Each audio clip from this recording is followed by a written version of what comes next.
All right, let's do the next one here. So I'm gonna grab this and we're gonna move up and we're gonna keep trucking ahead. So questions 3 and 4, we are finding slope, and because you don't see a graph that we get to use for 3 or 4, we are going to use our slope formula for this. All right, so remember our slope formula is our change in y over change in x, and it's, you know, the formal version of it is this mumbo jumbo they give us, and basically all it means is you subtract your y's on top and then you subtract your x's on the bottom, and you have to make sure you do it in a certain order.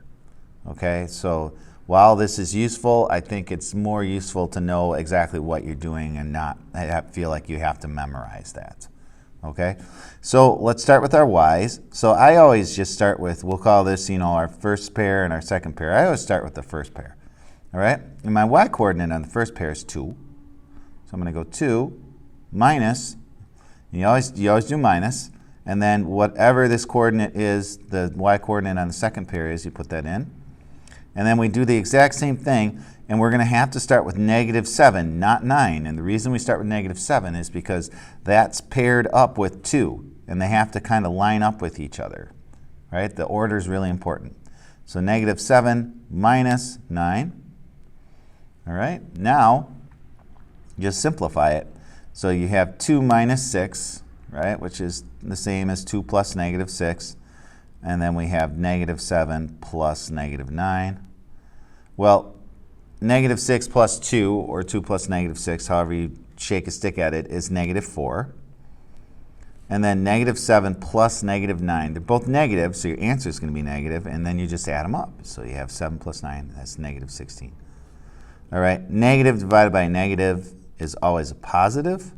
So we have positive 4/16, and then we just simplify that by hopefully recognizing that we're going to divide each side, or the numerator and the denominator, by 4.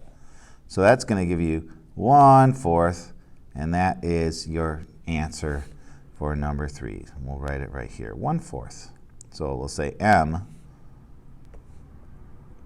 equals 1/4. And there you go. All right, let's do number 4 here. Same deal. All right, so let's start with and just to show this, I'm gonna color code this. So here's my y's. All right, right here, and then my x's are right here. All right, so let's do my y's really quick.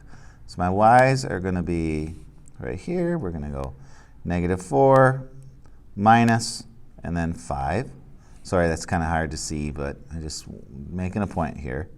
And then my x's are -4 minus 2. And then without going through like all this, what I did with switching everything over, let's just kind of solve it. So -4 minus 5 is -9, and then -4 minus 2 is -6. Get rid of your 2 negatives because they cancel each other out. You get 9/6, and when you simplify that, you get 3/2 because you divide both by 3.